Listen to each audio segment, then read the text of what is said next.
Start हो गई। देखिएगा, टैक्सेबल इनकम क्या चीज? Taxable income of a person, person, individual, AOP, limited liability company, ये सभी पर्सन है। फॉर द टैक्स ईयर, इसमें हम किसको कंसीडर कर रहे हैं? Normal tax year, July to June. Taxable income of a person for the tax year shall be the total income of the person for the year reduced by the total of any deductible allowances for the year। कि एक बंदे ने पूरे साल में जो पैसे कमाए, वो किसी भी हेड से कमाए, हेड्स ऑफ इनकम, सैलरी से कमाए, बिजनेस से कमाए, प्रॉपर्टी से कमाए, या इन सब से कमाए, तो वो क्या होगी? उसकी टोटल इनकम होगी। साथ में कोई उसकी एग्जेम्प्ट इनकम भी है, वो भी साथ शामिल हो जाएगी। लेकिन जब हम टैक्सेबल की कैलकुलेशन करेंगे ना, तो एग्जेम्प्ट को तो पहले साइड पे रख देंगे, क्योंकि दिन हो तो रात नहीं होता, रात हो तो दिन नहीं होता।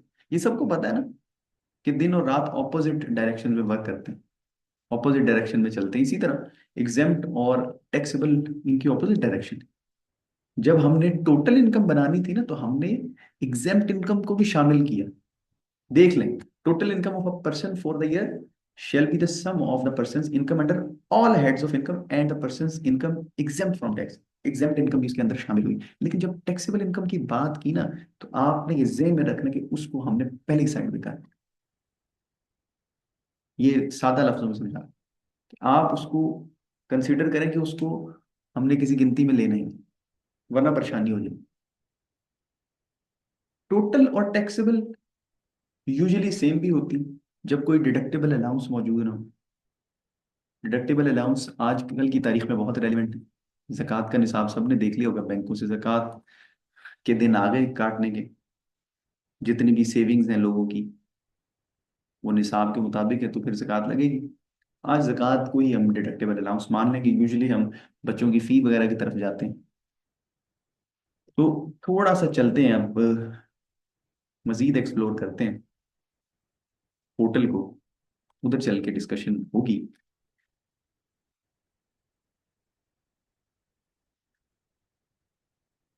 देखें जी, ये हमारे हेड्स ऑफ इनकम आ गए, यहाँ तक ये टैक्सेबल है। इनको फिलहाल आप एग्जाम्पल समझें, ठीक है? फिलहाल प्लीज इनको आप एग्जाम्पल समझें मेरे कहने से। अब हम छोटे छोटे फिगर से स्टार्ट करते हैं और चीजों को समझने की कोशिश करते हैं। मैं यहाँ पे टोटल सैलरी ले लेता हूँ। टोटल सैलरी, मैं अभी उसकी जो है ना, वो गंभीर चीजें उनको डिस्कस नहीं करता, कि अलाउंसेस को लिखूं, फिर उसमें जो एग्जाम्प्ट है उसको लिखूं, रीइंबर्समेंट में देखूं कि टैक्सेबल है नहीं है। तो ये सारी चीजें जो है ना, मैं अभी नहीं डिस्कस कर रहा, मैं टोटल सैलरी दे रहा हूँ। टोटल सैलरी हम इस बंदे की, अगर, नहीं थोड़ी ज्यादा ही ले लेते हैं, 10 लाख रुपए, मिलियन पूरा हो जाए, 10 लाख रुपए, और यही टैक्सेबल है without any exemption. Amount subject to normal tax, इसके ऊपर नॉर्मल टैक्स रिजीम एप्लीकेबल है। 10 लाख रुपए टैक्सेबल है। टैक्स कितना आएगा? क्या कोई बता सकते हैं? यहाँ से देखिए, बताएं। ये सैलरी के रेट्स हैं।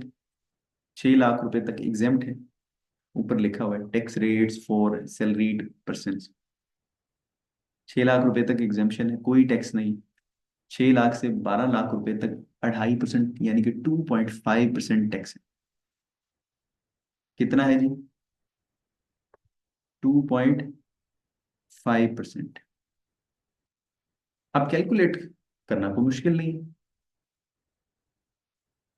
6 लाख रुपए को निकाल दें, 400,000 को मल्टीप्लाई कर दें 2.5% के साथ, कितना बनेगा? 10,000 रुपये।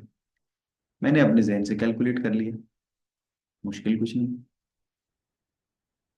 आए चल के देखते हैं कि उसने भी यही कैलकुलेट किया,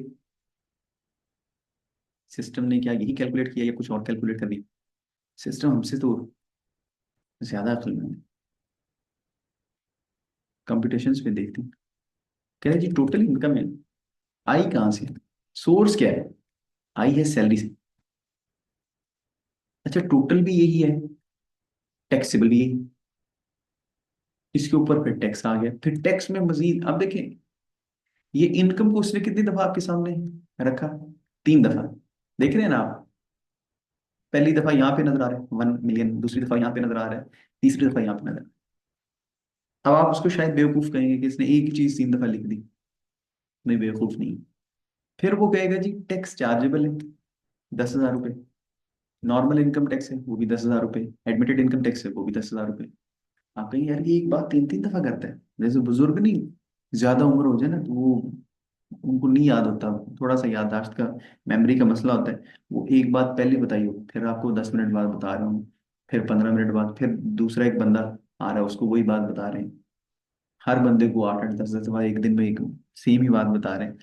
तो यार वैसा बेवकूफ नहीं है आप, वो खैर बुजुर्ग भी बेवकूफ तो नहीं होते, वो थोड़ा सा मेमोरी का इशू होता है, बुजुर्ग जनाब हमारे सर का ताज है, बुजुर्गों से ही हमें अकल मिली।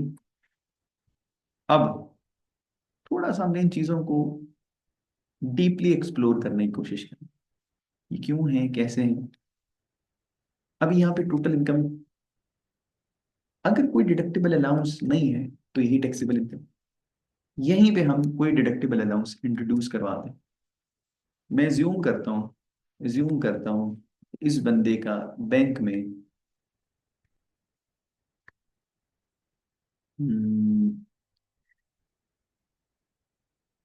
3 4 मिलियन पड़ा है, उसके ऊपर जक़ात लगी। रेट क्या है जी जक़ात का, जल्दी बताएं सब लोग, ये तो पता होना चाहिए। ठीक है, अब मैं जूम कर रहा हूँ, जो उसकी जक़ात कटी है ना चले हम 1 लाख रुपया ले लेते हैं, वो बेहतर रहेगा। जक़ात का ही फिगर लेना हमने, वो अमाउंट ही लेनी जो एलिजिबल थी। अब क्या इसको पूरी को अलाउ करेगा या नहीं करेगा वो देखते हैं। उसने पूरी को अलाउ किया, 100% इज एडमिसिबल, ये एज एन एक्सपेंस ट्रीट की जाएगी। टोटल इनकम उतनी रहेगी, यानी कि 1 मिलियन, लेकिन टैक्सेबल इनकम कम देगी। कंपटीशन पे आते हैं, वो बोल रहा है कि आपकी टैक्सेबल इनकम मिलियन से कम हो गई, कितनी रहेगी, 900,000। टैक्स भी कम हो गया, रेट वही, पहले आप 4 लाख के ऊपर 2.5% लगा रहे थे, अब आप 3 लाख के ऊपर लगा दें। अच्छा, अब ये चार्जेबल नॉर्मल इनकम टैक्स देखें, टैक्स वो कह रहा है आपका कितना बनता है, किस रिजीम से है, नॉर्मल टैक्स रिजीम से। अगर कोई एडजस्टमेंट नहीं है, कोई टैक्स विदहेल्ड नहीं हुआ हुआ, कोई आपने ऑलरेडी पे नहीं किया हुआ, तो फिर यही पेबल है।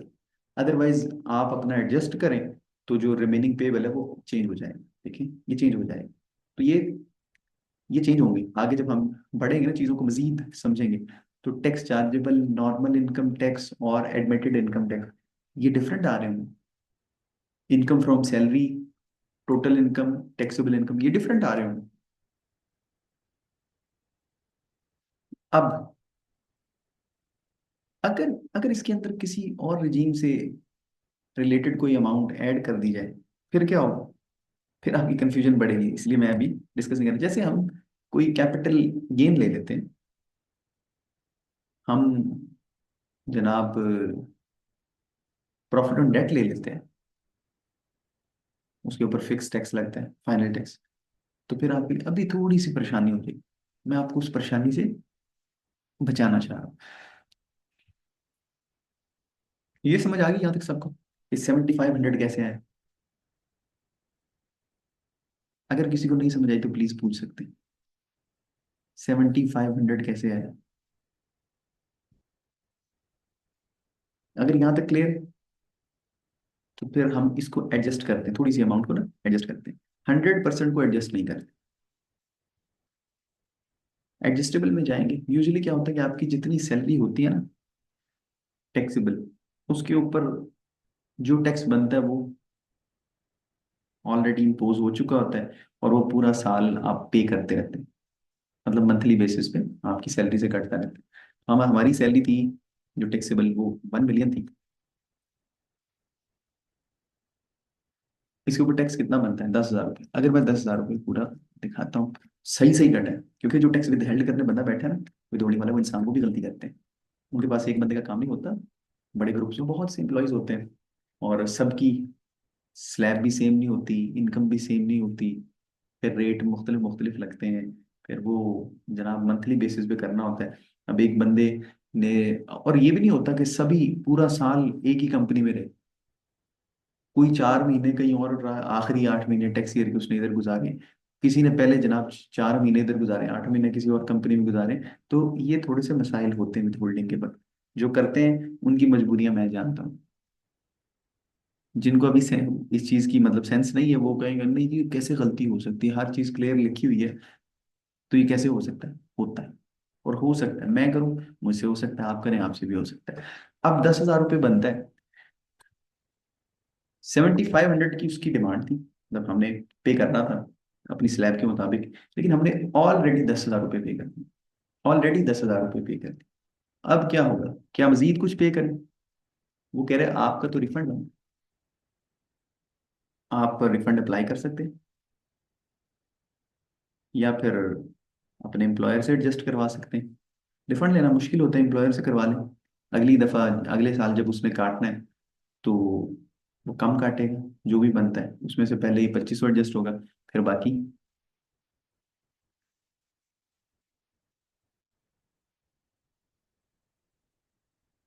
ठीक है जी। लेकिन समटाइम ऐसे होता है, समटाइम कि ये कम कटा होता है। सपोज कर लेते हैं ना, इंसान है, इंसान ने गलती की, उसने कम काट ली, उसने 6,000 रुपये काट लिए।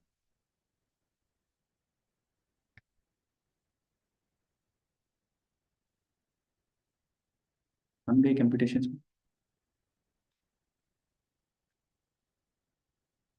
हमने जाके चेक किया, ये 7,500 रुपीज पे करने थे, हमारी रिस्पॉन्सिबिलिटी थी। We have already paid 6,000 rupees, so the differential amount would be paid. क्या पे करना है? ये 1,500 रुपये पे करने हैं। इस 1,500 का चालान बन जाएगा। ये देखें, ये मैंने मजबूरन और जरूरतन रिवाइज रिटर्न खोली है, क्योंकि जो रिटर्न्स हैं वो सब लोग अपने टाइम पे कर लेते हैं with in due date.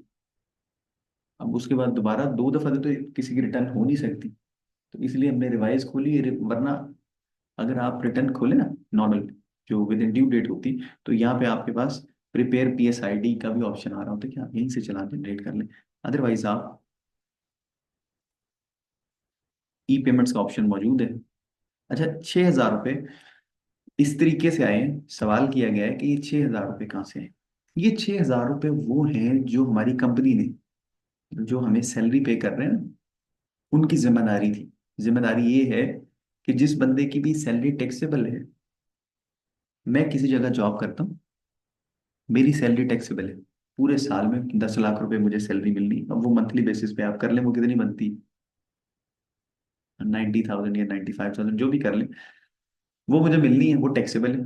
Monthly basis पे 50,000 टैक्सेबल है, 50,000 या उससे बल्कि उससे अबव 50,000 तक आपकी रिलैक्सेशन है। तो मेरी जब सैलरी टैक्सेबल है तो उसके ऊपर क्या होगा, मंथली बेसिस पे टैक्स लगेगा मेरी स्लैब के मुताबिक।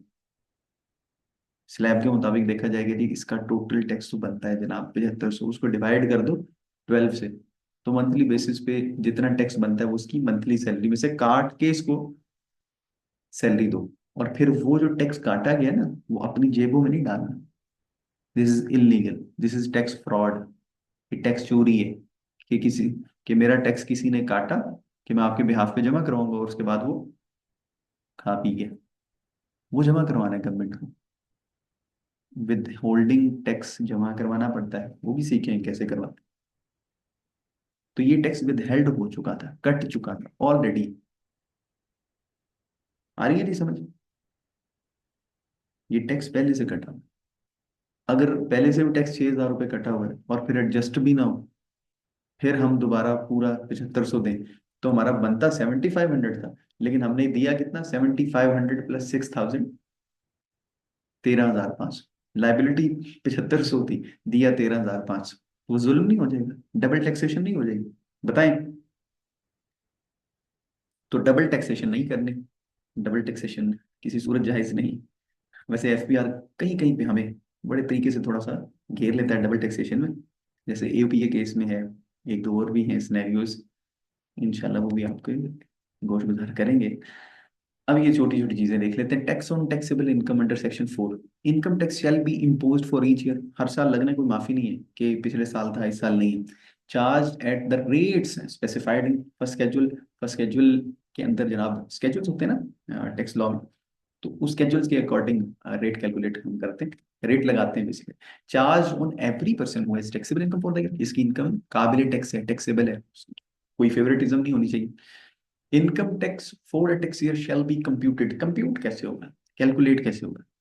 अभी हमने कैसे कंप्यूट किया, 10 लाख रुपए थे, उसमें से 6 को निकाल दिया, ऐसे ही पीछे बचे 4 लाख, 400,000 को मल्टीप्लाई किया रेलेवेंट रेट के साथ, by applying a tax rate to the tax payers taxable income for the year. पहले ये काम करना है, और फिर दूसरा करना है tax credits shall be subtracted from the figure above. अगर कोई tax credit, tax rebate, tax relief आपके पास अवेलेबल है, तो आपने उसका बेनिफिट लेना है।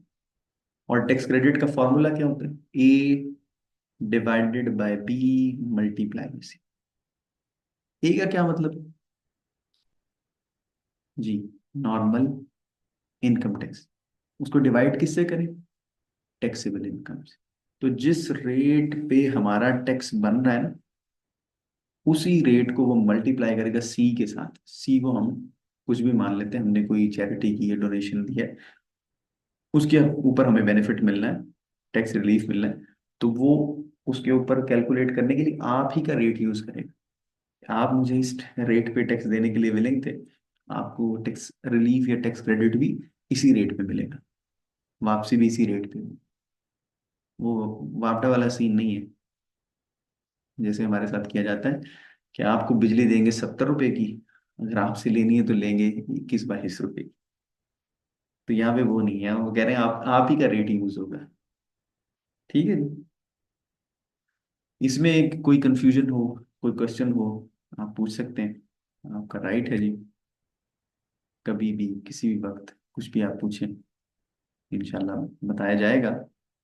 और चीज़ों को खुद भी साथ साथ करते जाएं, ताकि फिर आपको आगे चल के जब ऑर्डिनेंस खुद पढ़ना पड़े तो वो आपको समझ आ जाए बड़े अच्छे तरीके से। ठीक है जी। ए है जी नॉर्मल इनकम टैक्स, बी है टैक्सेबल इनकम, और सी हमेशा चेंज होता है सिनेरियो के अकॉर्डिंग कि टैक्स क्रेडिट किस चीज पे मिल रहा है, उस